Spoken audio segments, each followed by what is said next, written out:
Shalom, shalom, family. It's the Hebrew Life again. It's Shahak Bey Jerusalem. And I'm back with another lesson. We're going to wait for some people to get in the room. We're going to call this one, Is the Music Industry a Trap or Not?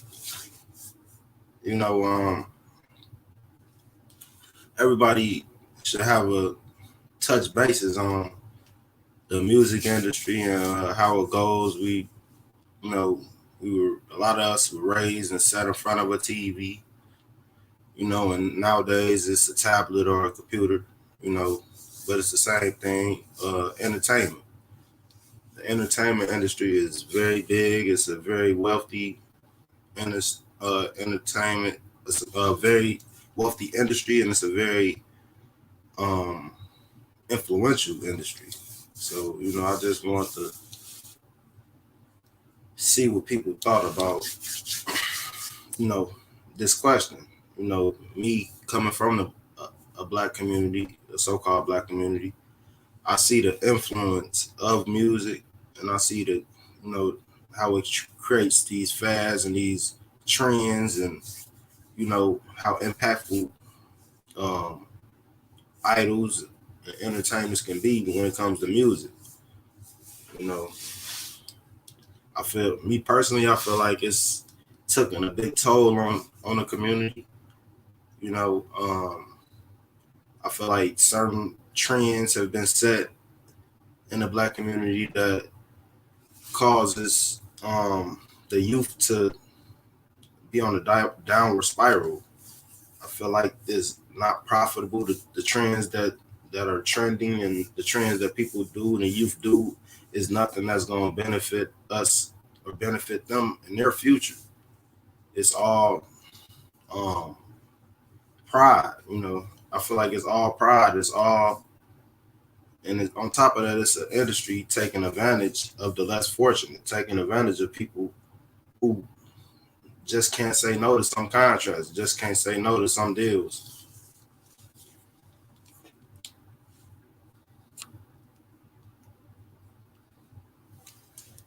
Checking the chat. So I'm waiting on some people to get in the room, and then we're going to get started.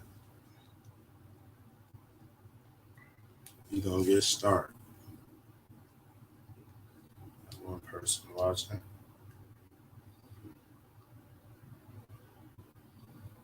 Let's see if everything is going fine.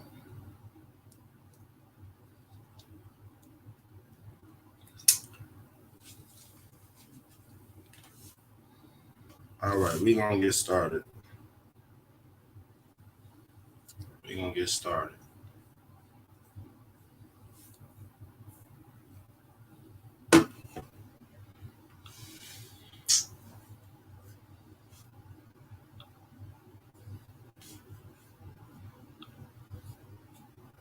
Okay, first off, family, I'm going to hit y'all with some Bible verses. I don't know if y'all can see that. We're going to see how that look, and then we're going to get started. Y'all can't really see that. Can't really see that, so let's try to make it bigger.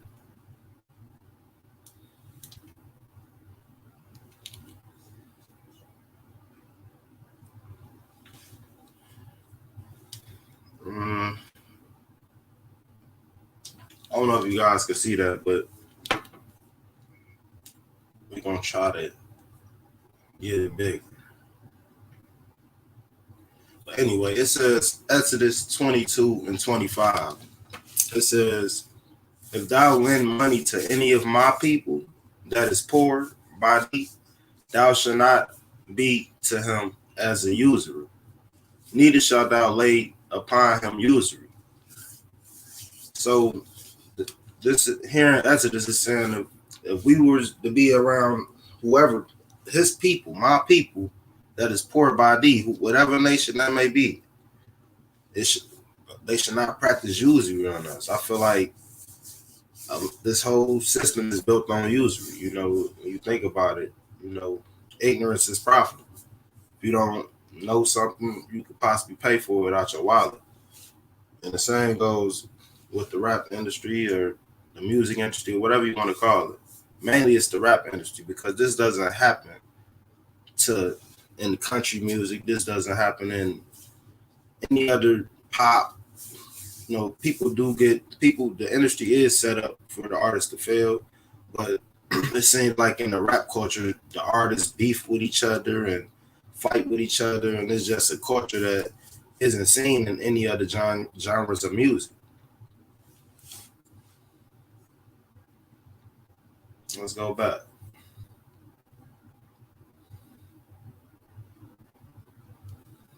Let's go back. This is what's happening, you know, so that the man that is tender among you and very delicate, his eye should be evil towards his brother, towards his wife or his bosom, and towards the remnant of his children, which he shall leave.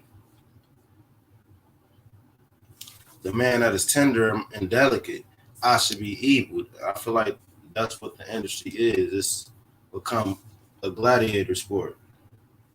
Let's see what the industry does. You know, we're gonna play. We're gonna play this first. If I would have had this when I was maybe 20, I probably would be a billionaire right now. I've been using.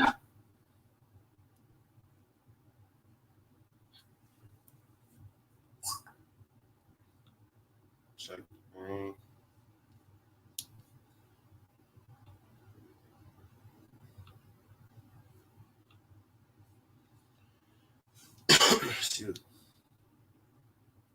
Check the room, see what's going on.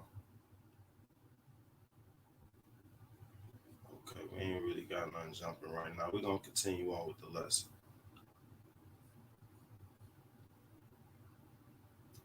This video is called Why Your Favorite Musicians Are Broke. So we're gonna unlock this. We're gonna unlock this today. Is this a trap or not? Is the music industry a trap, or is it something that artists just join because they're elite talent, and this is the level you get to when you're an elite talent? Should artists go independent, or should artists with their talent, or should artists get behind a so-called machine, or should artists get with these labels? You know, the talent, any talent that you have, will come from the Most High. It don't matter what you do. So, if you're talented and people gravitate to you, there's nothing you could do about that. But the system that's been built around the talent, there is something that could be done about that, or we could at least make people aware of it. But right now, we just gonna answer the simple question: is the music industry a trap or not? They got trapped into an unfavorable record deal. In today's video, we're going to take a deep dive into the scummy music business, why some of your favorite musical artists are broke, and I'll be explaining exactly how the money flows throughout the music industry. How many of you have heard popular musicians complaining about their record deal? I have. How many times have you read news stories about drama with an artist and their record deal? Probably all the time. After this video, you're going to have an understanding of how the music business works and why you'll see so many artists desperately wanting out of their deals. I recently watched a documentary on Netflix detailing Lou Pearlman's management of the Backstreet Boys and NSYNC. One of the most important segments of that documentary was the celebratory dinner that Lou hosted with members of NSYNC. At the time, NSYNC was selling millions of albums, had just completed a world tour, and were given checks of only $10,000. Where were the millions of dollars going? Before we analyze where the money goes in the music industry, we must go back to the year 1999 and travel to the dorms of a Boston, Massachusetts university. Sean Fanning was a student at Northeastern University and made a decision that would forever change the music industry. While teaming up with Sean Parker, most notably played by Justin Timberlake in the movie The Social Network, these two created Napster. Napster was a peer-to-peer file sharing software that allowed users all around the world to share files, most notably music files. The software took off and accumulated over 26 million users. Free music meant no more buying albums. The record labels were in trouble. They had just enjoyed a decade of large profits as CDs were flying off the shelves. Even average artists were making hit records. The industry saw a 5x growth of record sales in the 90s, but the industry was ripe for disruption. At the time, the record labels generally had an 85-15 split with their artists. For every record sold, the label would make 85% and the artist would take 15. The labels were making billions due to the volume of sales. The labels were cool with the artists making money on tours and merchandising because they were already fed. But when record sales dropped, the labels needed to make their money. Enter the 360 contract. The labels wanted to make a profit on everything an artist did. If the labels weren't going to make their money on record sales, then they can make it on touring, merchandising, personal appearance income, or publishing income. Here's a breakdown of how major record companies invest in a new artist thanks to... All right, fam. You're not done. We're going to keep it going. I just wanted to add that, a lot of people would say, well, this is people who don't read their contracts.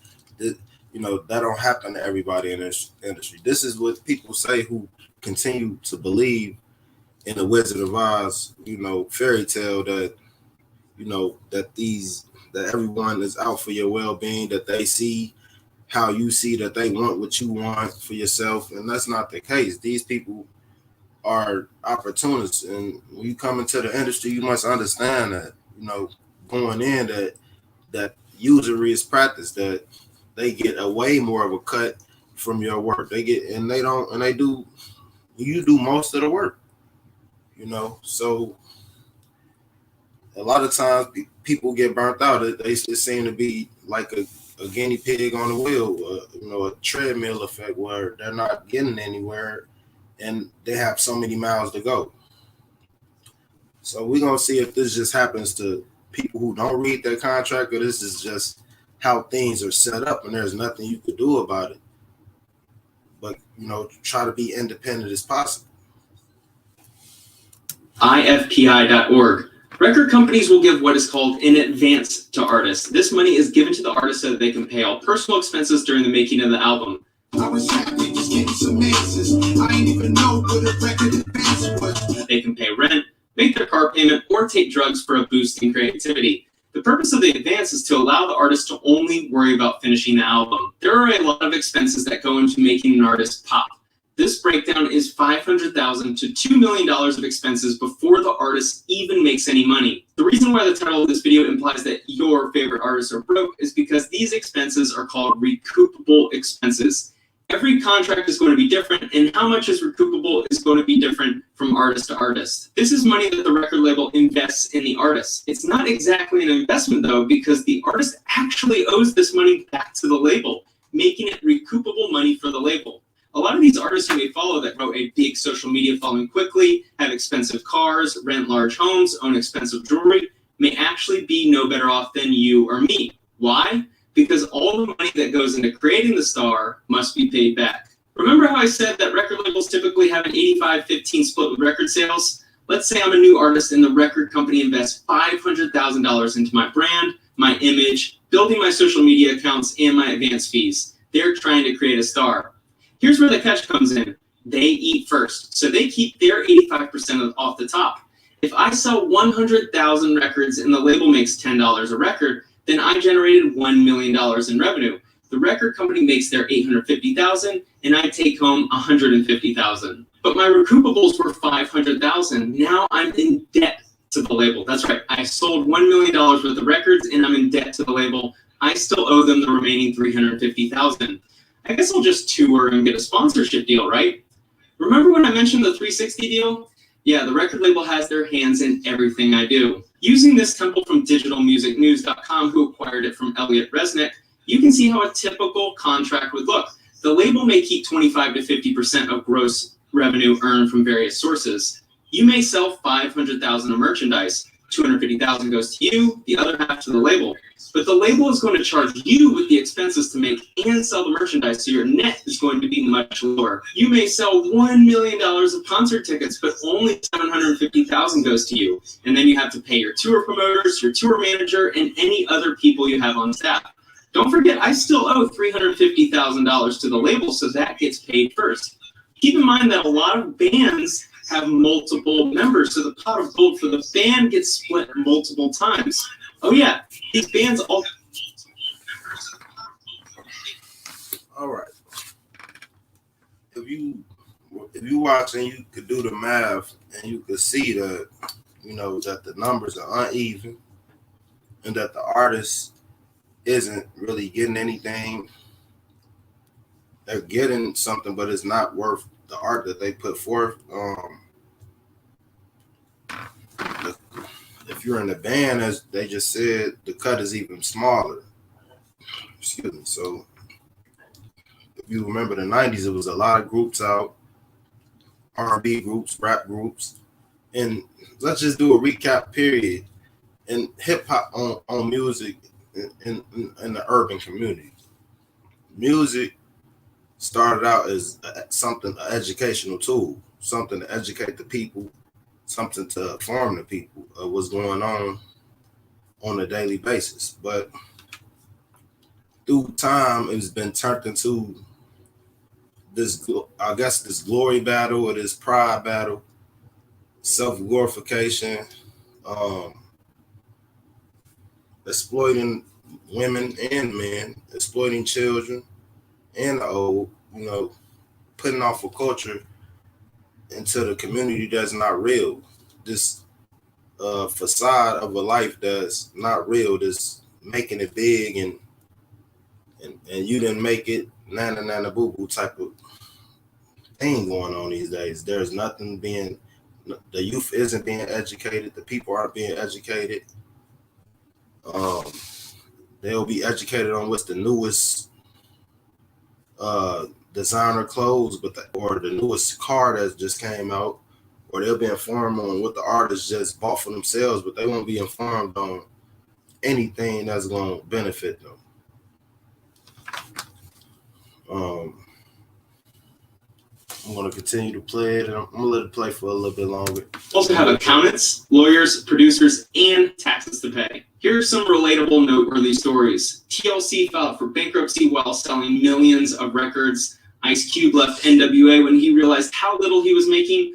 30 Seconds to Mars was sued for $30 million for breach of contract from not making their third album. Tony Braxton filing for bankruptcy after selling millions of records. NSYNC and Backstreet Boys going to court, trying to get out of their record deal with Lou Pearlman. You're probably going to begin noticing how many artists complain about their record deal, complain about the music industry, and mention that it's like indentured servitude to be a major label artist after you've watched this video. Let's break down where the money goes. When an artist records a song, there are two different copyrights at play.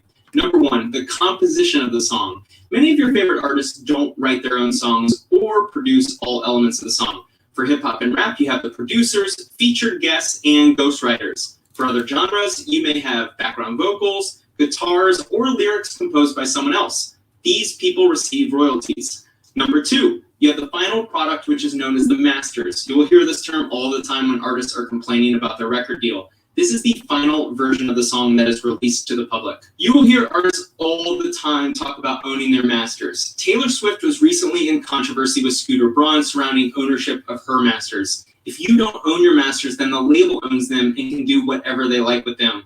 And they will be the ones profiting off of your music for eternity. Here's a fun little example. These are the credits for Kanye West's album, The Life of Pablo. Everyone in the making of the album is receiving royalties for their contribution. An artist like Kanye makes plenty of money, but think of all of the second level or third level artists who you'd follow who probably have similar amounts of help in the production of the album. And remember, the label gets their cut from the top. All of those points are paid out from your advance in the budget provided you by the label, which... Okay, I want to add on. As he just said, the label already, whoever is advancing the money has already been paid. Everything you earn is paying back what you borrow. You're not, so when you see these artists and they have all this money, and they showing all these stats of money, that's money that they have to pay back. That's an advance. That's not money that they've made most of the time. That's not money that they've accumulated most of the time. That's an advance. Money they've been given to make back more money, And a lot of times, most of the time, these artists do not make enough money through their album sales, as I'm going to show today. And as I have many sources saying, a lot of these artists don't make their money back through album sales. They don't make enough money to pay the label back, so they end up in debt. And And the question is this a trap or not? If this is happening to most artists in the industry, where they're in situations where they're arguing about the masters of their music, or they don't sell enough to pay back the label. So what are they supposed to do? They don't make enough through tours. They end up being on tour for most of their career, working hard like James Brown, trying to pay back in advance. Money they most of the time they're already have spent. The IRS is saying they owe them money, and it gets real ugly, and the people aren't prepared to deal with this. They're prepared, and they have this fame and they have this notoriety, but they don't have any knowledge on what's going on around them. People are robbing them blind. Are recoupable. Now you're probably thinking, some of these artists have millions of streams on Spotify every day. They must be making millions of dollars. Here's Billy Corgan, lead singer of Smashing Pumpkins, on Joe Rogan. Look no further than the deals that the record labels cut with the streaming services. They got into ownership equity deals with the streaming services in an arrangement for them to have an equity position. They agreed to very low rates for the artist's music. Bob Dylan's song on Spotify, Bob Dylan's not getting a lot of money for that. But as Spotify and the other streaming services raise up in their equity position, the labels benefit. So the labels pimped out their own artists to take a greater equity position in a rising business. They basically devalued their artists and got equity in a company that is now worth more because the expenses are less, and the artists had no say in the matter. Here's a chart from digitalmusic.com sharing the payouts of streaming services and how many total streams are needed in order to earn the monthly minimum wage. Let's say your album has 10 songs and is listed on Spotify. You will need almost 34,000 complete album listens every single month in order to earn that $1,500 a month. And if your band has multiple members, then the number of streams needs to double or triple. And if you don't own the all right, we're gonna stop it right there.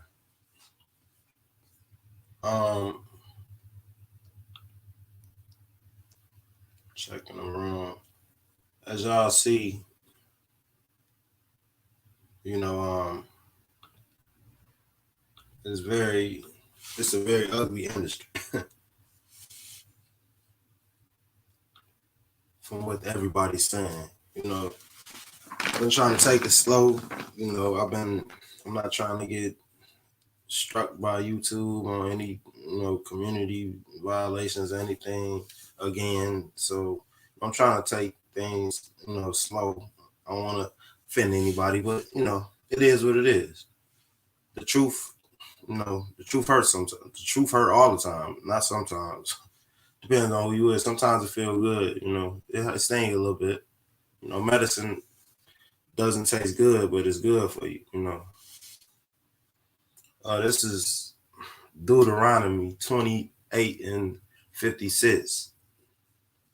As I read earlier, the most tender women and men, sensitive men, will become very evil, and that's what you see with the culture, with the men and women exploiting themselves and exploiting the youth into, a false way of living,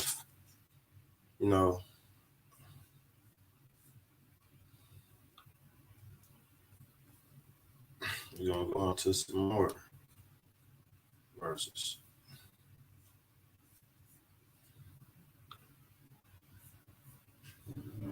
And this is all part of the curses of Deuteronomy, is what I'm trying to get to,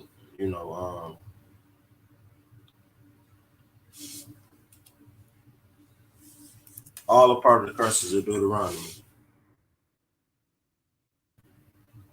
We go to Deuteronomy 28:44. It says, he will lend to you, but you will not lend to him. He will be the head, but you will be the tail. And that's what's going on. You have these, these labels lending money out, false, pretensions of a great career, and then these people end up owing money. You see, as you see in Deuteronomy 20:45, all these curses will come upon you, and they will pursue you and overtake you until you are destroyed, because you did not obey the Lord your God and observe to do his commands that he gave you. The curses of Deuteronomy. Our people must come back to the Most High. It says in Psalms that, the Most High. God is my song. Yah is my song. So we must dedicate ourselves to the Most High, and He will reveal to us, what's going on. You have many artists coming out, saying what goes on in the industry and how they get entrapped in an entanglement with these labels. So it says they will be a sign and a wonder to you and to your descendants forever. So this thing that goes on with us, where we never can make it to the top, we constantly, we constantly having these moral victories, and we never had a full victory as a nation. It's gonna be a sign to us. Them calling us bywords and different names, never addressing us to our true nationality, is gonna be a sign to us. The way people look at us and treat us is gonna be a sign. You're gonna need to look to the stars to see these signs that you are the chosen people, or is something very particular about you. And it's gonna make you question and come to the Most High and ask Him what's going on. Why me? Why is this going on with me? Why do people treat me as such? And it says in Deuteronomy 28:47, because you did not serve the Lord your God joyfully and gladly in the time of prosperity, or and gladly in your heart, as it says in King James. We didn't serve the Most High with joyfulness and gladness of all things, being happy for all things. We wanted to follow the other nations, so this is the position we're in. And we have to pull ourselves up,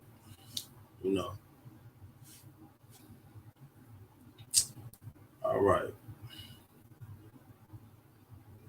I want to read an article.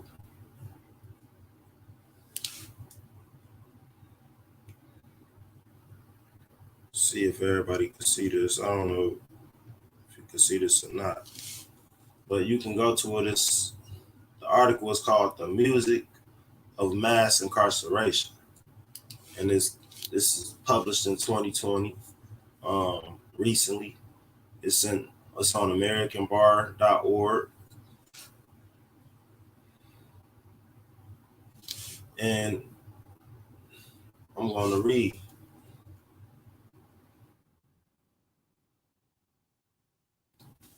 It says, mass incarceration. Start right here. The mass incarceration refers to the decade-long phenomenon in which the U.S. has locked up a sizable amount of its population in federal and state prisons, as well as in local jails. According to the Sentencing Project, the U.S. is the world's leader in incarceration, with 2.2 million people in prisons and in jail, a 500% increase over the last 40 years. Despite having only about 5% of the world's population, the U.S. has nearly 25% of the world's prison population. The National Research Council reported that increased time served in prison for all offenses accounted for half of the 222% growth in state prison population between the 1980s and 2010. Most of these offenses are nonviolent crimes, and there are more people behind bars for drug offenses today than the number of people who were incarcerated for any crime in 1980. I'm gonna let that marinate. So I'm gonna break it down for you. So basically, what they're saying is, from 1980 to 2010, the prison and state population has increased 500%. They also said that the USA, as big as people think, United States is, it only accounts for 5% of the world's population, but it accounts for 25% of the world's prison population. So even though in a land where it's only 5% of the world lies, 25% of the world people in jail are in this land. Very powerful numbers. It says mass incarceration disproportionately affects people of color in the U.S. today. More Black people are under the control of prison and correction departments than were ever enslaved in this country. The people of color make up 37% of the U.S. population, but 67% of the prison population. Read that one more time. The people of color make up 37% of the U.S. population, but 67% of the prison population. This disparity does not correlate with the rate which crimes are committed. For example, despite the fact that whites engage in drug offenses at a higher rate than blacks, blacks are incarcerated for drug offenses at a rate 10 times greater than that of whites. More generally, Black Americans face a greater likelihood of being arrested than white Americans. Black Americans are more likely to be convicted once arrested, more likely to face stiffer sentences once convicted. While mass incarceration was taking hold of the U.S., rap music was gaining traction. Once deemed a passing fad of the 1970s and 80s, rap or hip hop music has become the mainstream driving American culture and consumption. And its importance is not limited to entertainment, capitalism, and economics. Indeed, rap has played a vital role in documentation of mass incarceration. From the beginning of 50 years ago, hip hop has explored a range of themes that address the root causes and detrimental effects of mass incarceration, including urban decay, poverty, and community violence, hyper policing, police misconduct, and brutal government surveillance, tough on crime policies, and prosecutor, I can't even say that word, zeal. Rap music was born during the era of economic vulnerability and tough on crime policies, which also contributed to mass incarceration. Since its birth, rappers of all genres, party conscious, political, gangster, in every era has written songs critical of social, economic, and legal injustices. I'm gonna keep reading, but I'm gonna let that marinate on y'all for a little bit because this is very powerful. Like I said, this is the AmericanBard.org I'm reading from. Sorry if you guys can't see it. If you get a chance, go read this article. It's called "The Music of Mass Incarceration." I'm gonna finish the article though.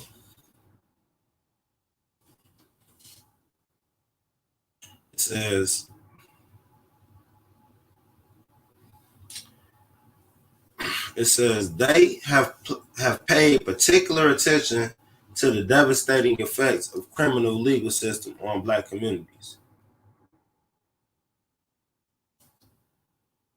So as y'all see, even the American Bar knows that that the music is a problem.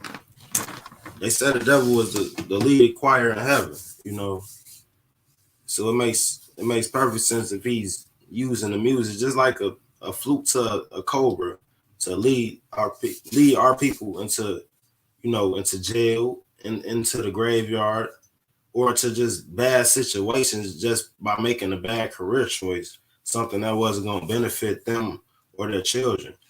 The people that do make it, it's far few and in between. It's so many people in between the people who make it, who don't make it and put themselves in a very bad position in life or don't prepare themselves at all. Sitting in jail or sitting in the graveyard because they were chasing a piper's dream. Reaching and scratching to get somewhere that were never gonna fit in when they got there anyways, because it was all fake and they were too real for what they were trying to get themselves into, and they didn't realize this. So we're gonna play Michael Jackson. You know, a lot of Michael Jackson is called the greatest entertainer, you know, ever. And he went through problems with the industry, you know, and it's well known, you know. This is, you know, this is not a money issue. This isn't a fame issue. Small or big, it's the same thing going on. So I'm gonna play this and we'll move forward after. To stand up for justice in the music industry. This is very important because throughout the years, Black artists have been taken advantage of completely. And it's time now that we have to put a stop to this incredible injustice. And like Mr. Sharpton was saying, people from James Brown to Sammy Davis Jr., some of the real pioneers that inspired me to be the entertainer that I am. These artists are always on tour because if they stop touring, they would totally go broken. And it's been, the record companies really do conspire against their artists. They steal, they cheat, they do whatever they can, especially the Black artists.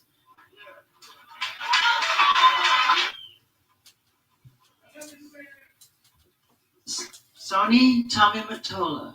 Tommy Mottola is the president of the record division. He is a mean, he's a racist, and he's very devilish.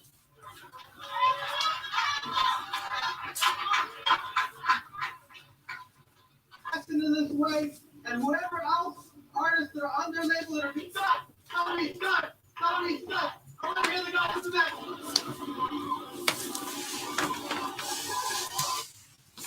I'll stop it right there. You heard the king speak, the king of pop, the king of R&B, whatever you want to call it, the greatest entertainer ever. You heard him speak about the labels. You know, it's funny if you read down here, it says, who's here from Kanye Twitter? Because that's my next point. You know, it's very ironic. I don't know, Sony, you see the people with picket signs protesting against Sony record label. So we don't know what's going on, but, you know, it seems to me that a lot of artists are complaining about Sony record label.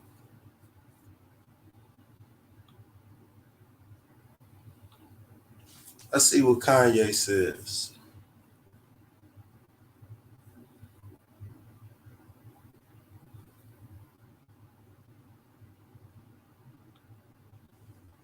Let's see what Kanye says. We're gonna stop them pop with this, like, you know, like Kobe, because Kanye, he was dropping a lot of jewels. Everybody's saying he crazy and all of this, which he might be a little demented. But what's up, you guys? It's Susan Moran, right back here on Clever Music. And Kanye West has taken to Twitter to speak out against Universal and Sony, claiming that they're enslaving Black people while trying to gain ownership of his masters. Kanye also brought Taylor Swift's name into the conversation, as she has publicly feuded with Scooter Braun and Big Machine Records in the past to own the masters to her first 6 albums. Side note, as you probably know, Taylor Swift will re-record her old music in order to create a second set of masters that she will have complete control over. Back to Kanye. The rapper took to Twitter in his latest series of tweets to compare Black artists to slaves and encouraged fellow artists and athletes to free themselves from their business contracts. He tweeted, "I need to see everybody's contracts at Universal and Sony. I'm not going to watch my people be enslaved. I'm putting my life on the line for my people. The music industry and the NBA are modern-day slave ships. I'm the new Moses." And he followed up with a series of tweets, including these ones, in which he encourages artists to buy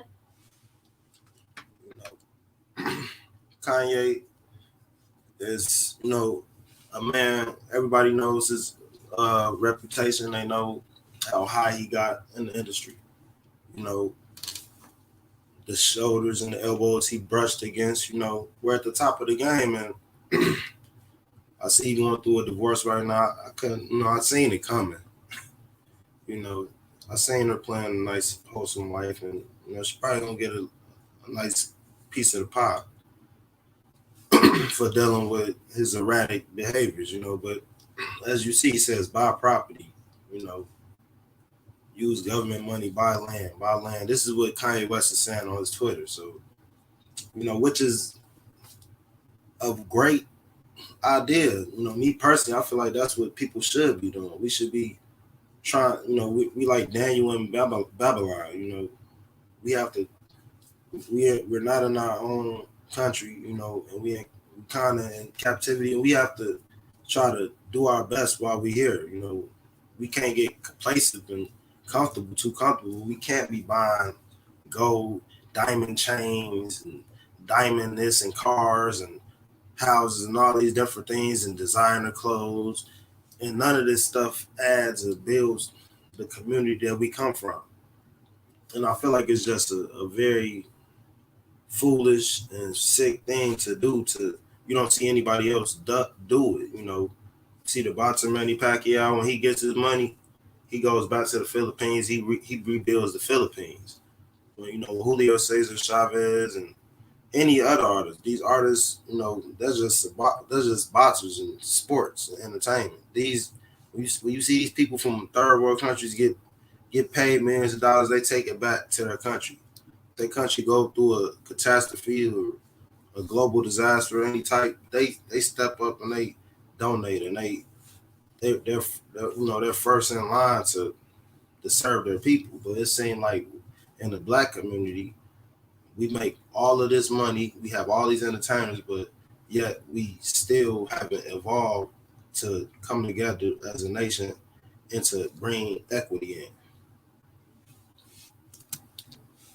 Land, use the government money and buy land and buy property. Then Kanye sent out a tweet suggesting that his kids will own his masters. And he also shared a screenshot of a long text conversation with a legal consultant in which they were advising Kanye on how to move forward with his relationship with Universal and Sony. The consultant also mentioned Taylor Swift and suggested that Kanye could follow suit and try to buy his own masters or re-record them. They said, but if Taylor's cost $300 million, yours would cost a lot more, I assume. Remember that if you re-recorded these songs, you could own these new masters outright. They also suggested another option in which Kanye would propose a new relationship with Universal where it would be a joint venture, but Kanye would have the power. Kanye simply replied saying, I'm not open to any form of business with Universal or Sony. Kanye followed up with a tweet about American businessman Phil Knight, writing, Phil Knight's net worth is $40 billion. Michael Jordan's net worth is $1.6 billion. And Phil Knight never had to jump from the free throw line. When you Google Phil, you barely even see his face. He then shared a screenshot of a Michael Jordan Google search, writing, when you Google us, we got a smile for the camera. Kanye then updated fans on Twitter with a new screenshot writing, hey everyone, we're making progress. I'll keep everyone updated on how this meeting with Vivendi goes. If Nikola Tesla had a Twitter, the world would run off AC. Edison killed Tesla's image to control the power, literally. Tesla and I only mean well for the world. And things moved quickly from there as Kanye once again took to Twitter to share, call with Katie Jacobs went great. This was a perfect first conversation. Speaking with Onadi Python. So Kanye is dropping a lot of jewels off it. You see, he's sharing a lot of personal information. He's showing you the head of Sony. He says the Japanese own Sony, and he shares the chairman of board and the vice chairman of board and the president and the CEO of Sony name. To let people know who own. He said this is a Lucian boss. Yeah, so Kanye is spilling a lot of beans. It's gonna be a lot of unhappy people about his behavior. Next. I'll keep everyone updated. And while Kanye is figuring out this master plan to gain control of his music, some Swifties are upset that Taylor's name was mentioned at all. One fan wrote, "He did not have to mention Taylor. He is really desperate for clout, and he keeps on using Taylor for it. LMAO, tragic." Another fan was convinced that Taylor's masters are worth much more than Kanye's would be. They wrote, "Who told him his master's worth more than Taylor's? They should stop lying to this man because ain't nobody buying his albums." And this fan said, "He is literally obsessed with Taylor, and this is literal evidence for his delusional fans." Other fans were confused as to why Kanye is posting all of this internal information online. Like this fan who wrote, "Why the F is he posting this? LMAO. Universal and Sony can take this in advantage." Which is a valid question, but it's 2020 and Kanye has been the epitome of 2020 on Twitter, unpredictable. And Kanye continued to tweet about his masters into the night and early this morning, sending out multiple messages on the platform. One of the tweets read, "Contracts in all industries need to be simplified now. Complicated contracts are how businesses, music companies, and sports take advantage of talent. We will expose these contracts and make them transparent now. Support new talent." Kanye has a lot of points. What I want to know what everybody think about what Kanye is saying, because it's it's not that what he's saying is the whole question is what he's saying the truth or not? Is what he's saying right or is not right? And I feel like that's what it comes down to. I don't feel like it comes down to who he is, because most people will never get to the places he's going and he's been in the industry. So he's speaking from a vantage point a lot of people will never get to. A lot of people are striving to get to, but will never reach it. Startups and amend all old contracts. He also continued on to tweet about why it's important in this day and age for artists to own their masters, writing, "In the streaming world, master ownership is everything. That is the bulk of the income. In COVID, artists need our masters. It's more important than ever before. I got J. Cole number waiting for Kendrick and Drake."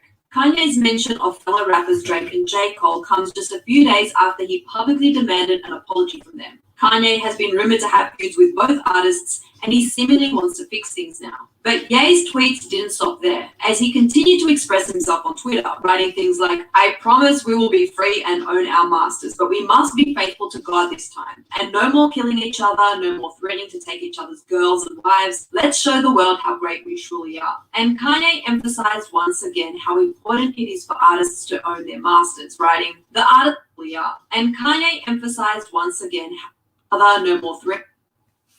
Kanye is spitting knowledge. He said we are God's chosen people. He said no more killing each other, no more threatening to take each other's girls and wives. They do that a lot in the rap music. It promotes adultery and a lot of sins against the Most High unknowingly. Knowingly by some higher ups, but unknowingly to the people who's being played by the puppet masters. It said, "Let's show the world how great we truly are. We are God's chosen people." He said, "I need an army of angels to cover me while I pull this sword out the stone." So he needs everyone's prayer, and I promise. So he feel like what he's doing is, lined up to, what he should be, what God wants him to be doing. From what I'm saying. And he's going hard on the industry and the labels and Sony and Universal, saying that, his deal, that he can't, do what he want to do, I guess, with his deal. So some think he crazy, some think he's on point. I want to play some more videos to try to get to try to answer the question: is this a trap or not? Is the music industry, the rap industry, a trap or not? It's a video from Thoughts Camera Action. I don't know if they took it down. Somebody kept it. Meet the Coins. Hilarity of LEG. And with the expression, "Is it because I is black?" What did you say? We just you don't want to be partners? But no, see, is it because I'm black? No, it's not because I'm I never forget. Now, on a side note, in that sketch that you just saw, Cal was following a script that was provided by 3 Jewish writers, Dan Snyder, Kevin Koplo, and Heath Siffer. Now, this meticulous, crafty, engineered script writing led to the minimizing, trivializing, and devaluing of racial injustices, and in turn gave others a race card of opportunity to say and do racist things. Could you imagine somebody making light work of the Holocaust, or saying, is it because I is Holocaust, or using the Holocaust card? Yah forbid, they'd be harassed in a heartbeat. Now, Sacha Baron Cohen was born in London, England in 1971. Now, the reason I'm mentioning the name Cohen is because Cohen is a name that always pops up in the music industry, such as Leonard Cohen, allegedly known as the Sultan of Seduction. He was also known as the Godfather of Gloom and was a Jewish Zen Buddhist. Now, like most of you, I did not have a Scooby-Doo about that guy, Leonard Cohen, but most of us, or some of us, would know about Lyor Cohen. Never had a beef with Jay. Always with Lyor and his whole crew. He's the one that ruined Rockefeller. We're here to continuously make money off our culture, not make money off your own culture, not use any of your money to help our culture, but use the money you make from us to help your own culture, and then not to give the respect to the people. Now my mission is more flowing. No more Gucci, no more Prada, no Christian Dior showing. Etymology for Lucifer, beyond Cohen. So that they can monetize it, pause. But they don't let their culture feel it. But they make money from it. And they can't make any money or get any respect in their culture. That's why they're in our culture. It is what it is. It's the perfect example of what they always do to us. They always try to, offer some paper bag of money or whatever it is, whatever selfish agenda, which is the test, and then have us divide so they can benefit and take the fight off of them.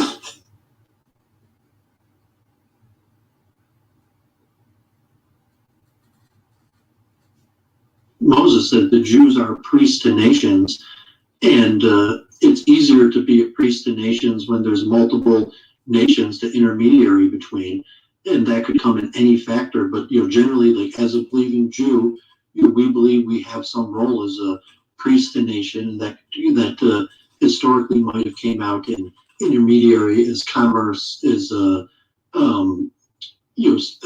middlemen of business, banking, real estate, but the essential function of being an intermediary between nations is obviously easier to fill among many nations, and also just the safety factor.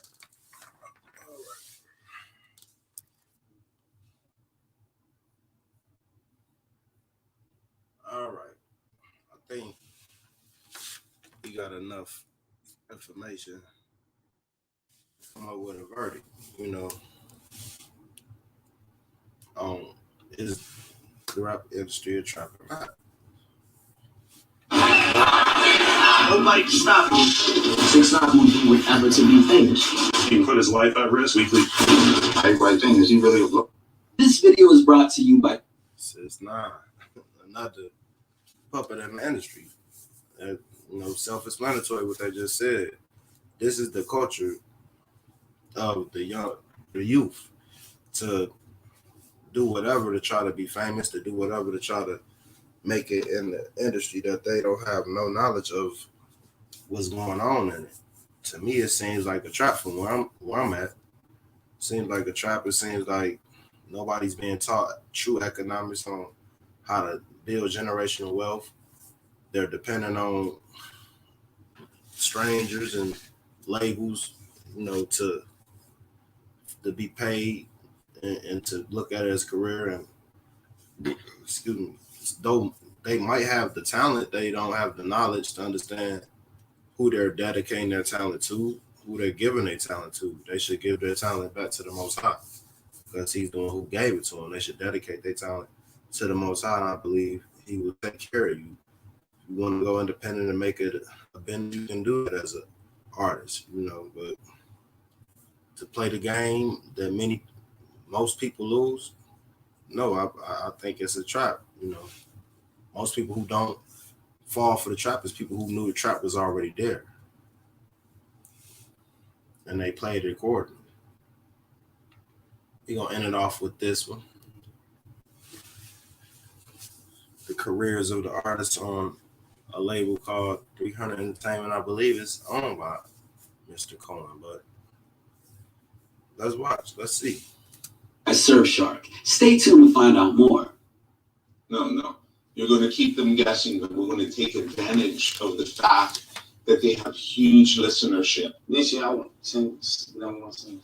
If you don't freestyle and you actually work on the singles and record great choruses and develop your songs, yes, you just record so many songs and leave them like little orphans out there. Okay? Yeah. You have to come back to them. No, And yes, you do. You got the crates coming. Captured for an episode of CNBC's Follow the Leader, this exchange between Leora Cohen and Young Thug is the clearest documentation of what day-to-day life at 300 Entertainment looks like. While Cohen has since migrated over to YouTube Music, this debate over what tact the famed Atlantan should take when it comes to his music hints towards a real ideological disconnect that's enshrined into the fabric of the company. Unwilling to deviate from what he knew, Cohen appeared to be either fundamentally misunderstanding what makes Thug Thug, or simply unwilling to realign his outlook. Inferred that Jeffrey's expansive discography was a source of aggravation for the label, it suggests that 300, for all of its apparent championing of creativity, applies an ill-conceived, one-size-fits-all approach to artist guidance. And what's more, this is far from the only time that their antiquated and enveloping model has driven a wedge between artists and what CEO Kevin Liles characterizes as a bat signal for freedom. Prone to saturating the market in the same vein as Thugger, Migos and their key confidants at Quality Control provided a first-hand account of the state of limbo that 300 can inflict on an artist's release slate. Brought to light during a no-holds-barred chat with Complex, Offset revealed that We got a company saying, y'all can't put no music out. We ain't letting y'all sell it. We ain't letting y'all until whatever, for 18 months. We couldn't sell no product. Whatever that was already out, that was already on iTunes or whatever, that was cool. Anything that we was putting out, it was like we was shutting down. The song Dab, that was like one of the biggest. They created that whole movie. It was one of the biggest songs of that year. You had the athletes doing it, you had the kids, everybody was doing it. But you didn't see it on iTunes. You feel what I'm saying? We couldn't sell it, we couldn't stream it. described on their official site as a creative hub that empowers artists and their partners beyond the creation of music. The truth of the matter is that 300 has a documented history of recklessly hampering their artists. Cautious to the point of derailing their own creators, each prohibitive action seems to fly in the face of 300's mission statement, which says, "Risk is good, risk is faith, and change for the better." Founded in 2012 by a crack team of music industry vets, this new label was preemptively expected to become a powerhouse, supplemented by a vast investment from Google that every press kit suggested that they'd forge ahead with a new model that made the streaming era compatible for artists and executives. Having taken their name from Greek mythology, Cohen drew a comparison between the changes they hoped to implement and how the Spartans fended off a formidable Persian army back in 480 BC. It was a battle that changed the way wars are fought, he claimed. These guys found that if you were well synchronized, strategic, loyal, with great. It's we're gonna end off with this, but I find it funny that Leora is infatuated with the Greek ideologies. Could he be Greek? Could he be Edomite? Could he be Macedonian? Could he be part of that bloodline? That took us on into slavery.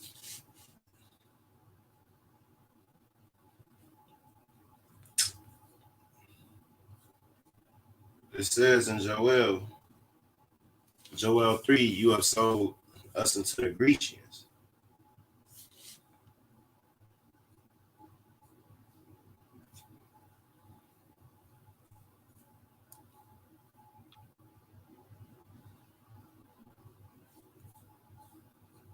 Let's look it up. You talk about the Greeks a lot. That's kind of ironic to me.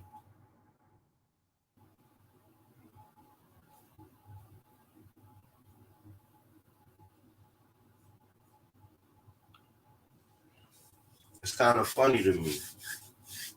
It says you sold the people of Judah and Jerusalem to the Greeks that you might send them far from their homeland. This is what Edom did. Edom and Greece, and and the Romans, they worked together to cut us off from being a nation. And I feel like this whole industry, this is what it's a part of, just a big blender of Israelites, being misled for the gain of money. And they know these people, are less fortunate, and they know these people are against the odds. A lot of these artists have been to jail, and they if they try to play the system straight, they won't get far, and they know this. And they take advantage of them being in want and being in need, and they take advantage of people loving money. The love of money is the root of all evil. Money is just money. If I had 5 cows sitting over there and it equal $20,000, $30,000, it just sits there. I take care of it, but it's all about what people are willing to do to have those cows, and what people are willing to do to keep those cows. If one of those cows gets sick and I decide I want to still sell milk and butter from it and meat from it, that's me loving the money more than myself. I know this cow is sick. Why would I sell it to the people knowing it's sick, knowing that something is wrong with it? But if you love profit that much, you love money that much, it doesn't matter to you at all. You're going to sell spoiled milk, rotten milk, contaminated milk, all for the love of money.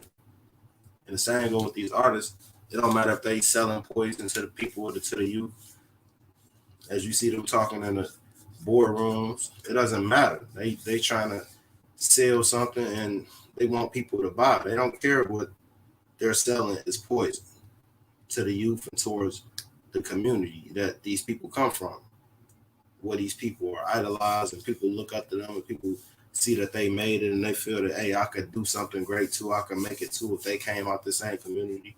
They don't send back the principles of trying to stick together and trying to be something back to this community. They send an evil, demonic, vibration with these artists in this industry, and they get trapped in this.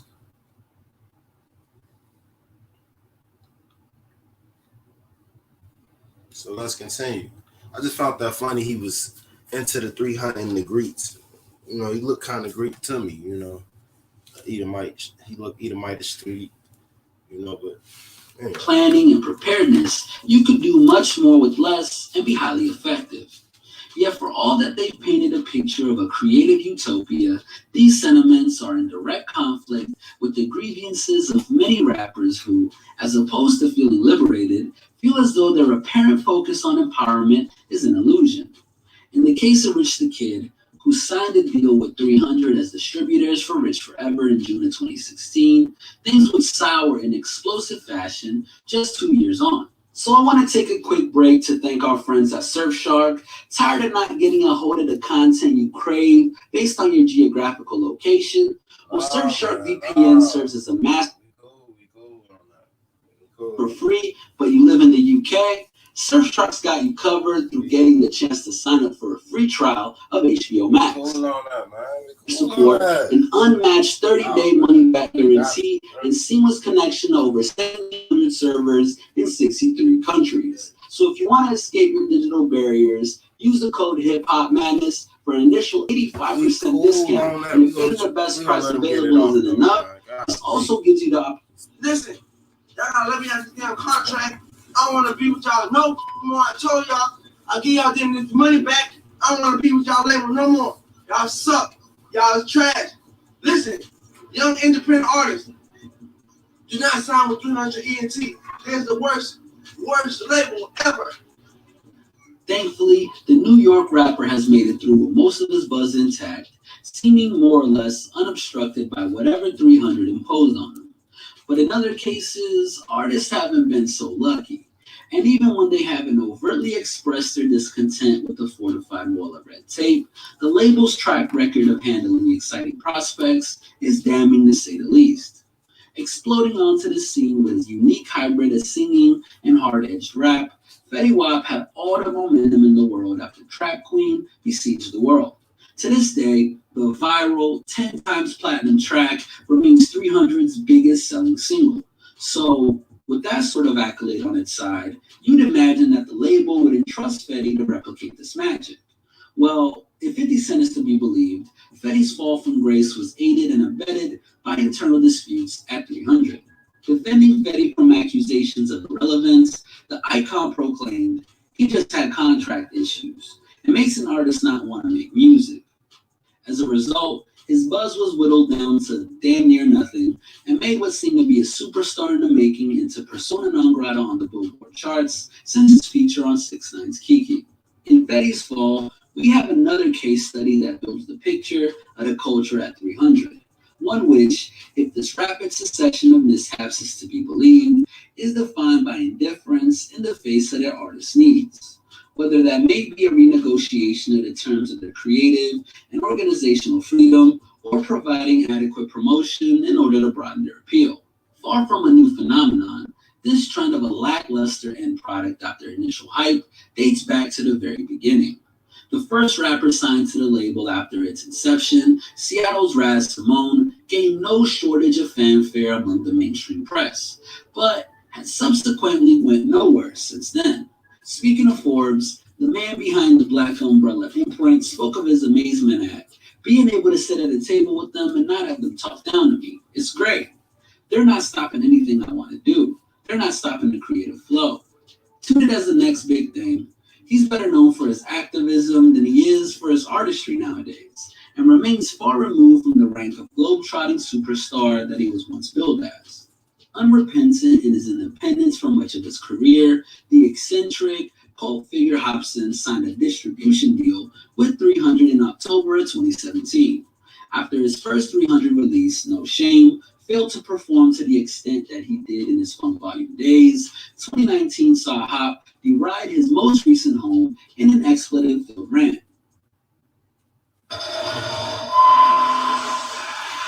Oh, Lord Jesus Christ, I command you to give me your name.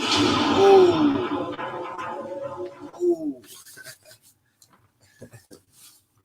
300 Entertainment, you guys are lying to artists, raping them, taking their money, and ain't doing a goddamn thing for their career. You kiss my black ass. No stranger to drama in her own right, the 300 curse has also reared its head, albeit to a much lesser degree, in the career of Megan Thee Stallion. After she aligned with Roc Nation and finally banished Carl Crawford's 1501 imprint, Sugar Should Have Been her triumphant return to form. Despite this added layer of publicity, the project sold just 43,882 copies in its opening week, a number that was severely dwarfed by Lil Uzi Vert's sales for Eternal to Take within that same time frame. Although the virality TikTok sensation Savage would eventually overturn its fortunes, this was by virtue of the internet latching onto the track rather than any shrewd business moves from 300. Promising as the DMV MC had seen for almost a decade now, Shy Glizzy's momentum stalled after the emergence of his 300 debut, Fully Loaded.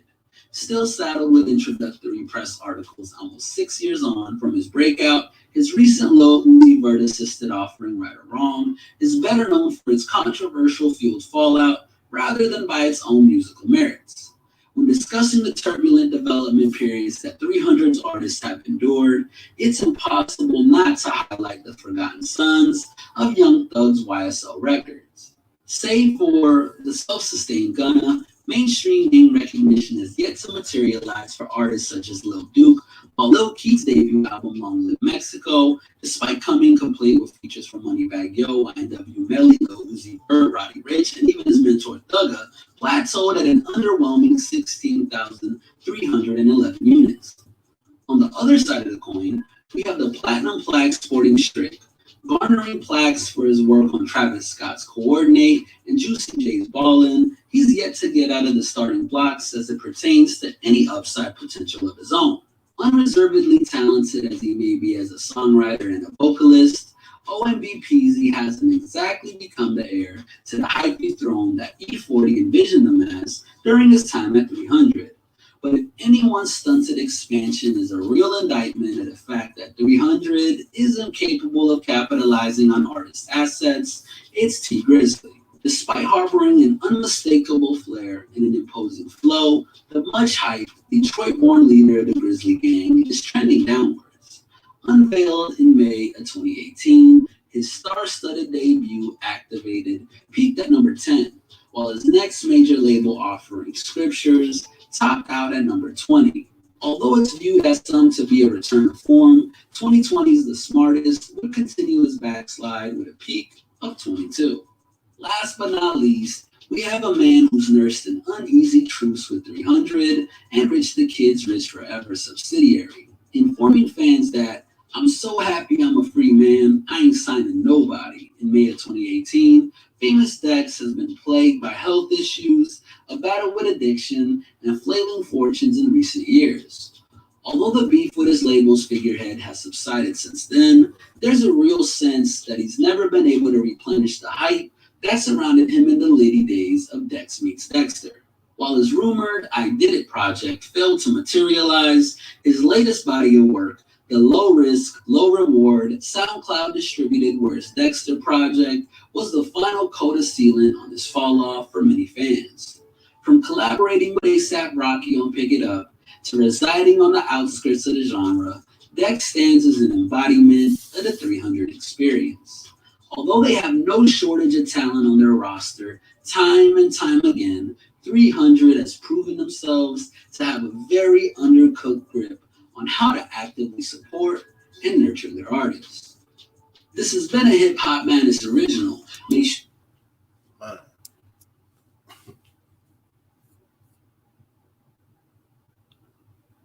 As y'all see, man, you know, if you familiar with the game, the hip hop game,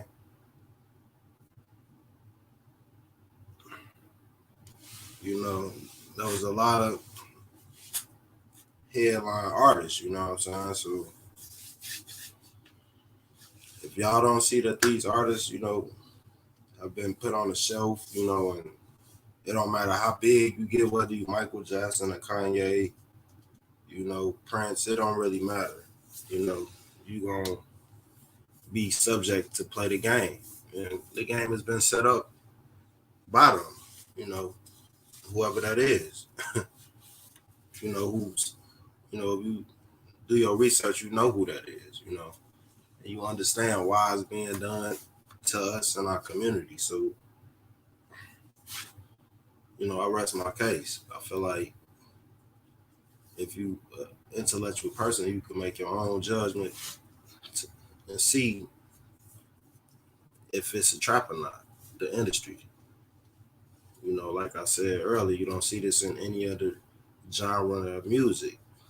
Even hip hop is still alive today, but you know, nobody wants to hear it. You know, me personally, you know, I'm rocking hard with the Hebrew Israelite music. I got a rep for my nation, you know, so I feel like we got the best music in the world, you know, made for the Most High, you know, inspired by the Most High. So, you know, anything else is not, it's not even gonna penetrate it. I can't even feel it, really, you know.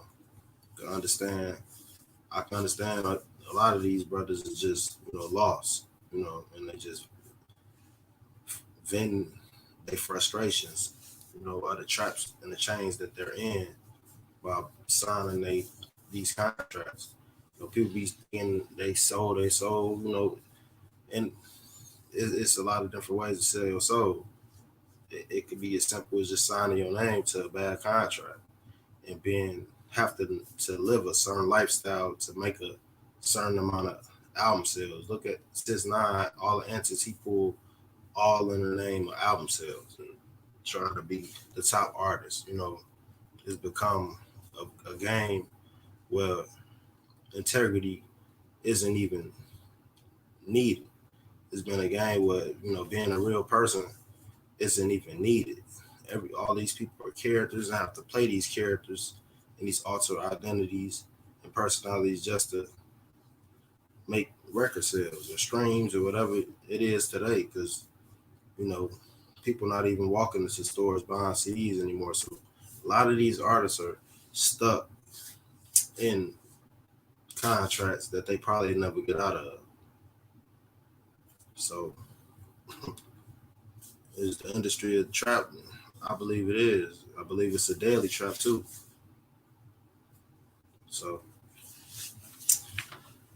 that's what we gonna end it at. You know, I'm Bay Sharuja. You know, this is the Hebrew Life. Shalom, fam. We gone, fam.